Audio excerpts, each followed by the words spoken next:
এটা কি করছো তুমি? এটা এটা চাকু বানাচ্ছি। এটা আমরা তখন ছোটবেলায় এইসব দিয়ে আম ছিলে খেতাম। কিভাবে জানো?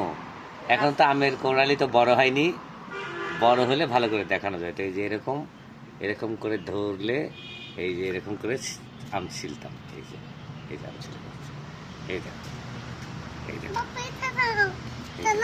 হ্যাঁ, তোমারটাও করে দিচ্ছি। থামো, অপেক্ষা করো। এই দেখো কি সুন্দর করে আম ছিলা হয়ে যায়। তখন আমরা এগুলা নিয়ে ওই আম বাগানে ঘুরে ঘুরে, আম গাছের নিচে ঘুরে ঘুরে আমরা এই যে এরকম আর করে। চাকুটা কি দিয়ে বানিয়েছো? এটা হচ্ছে ঝিনুক। ঝিনুক, এই যে এরকম ঝিনুকের এক পাশ এরকম পাকার উপরে এরকম ঘষলে ঘষলে এরকম করে হয়ে যায়। ও, অনেক সুন্দর।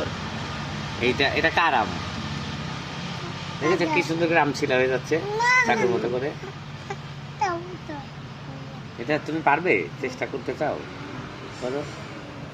হাত কেটে যাবে কিন্তু ধার আছে। এর আগে কি তুমি দেখেছো বেলা এসব? কোনোদিনই দেখোনি?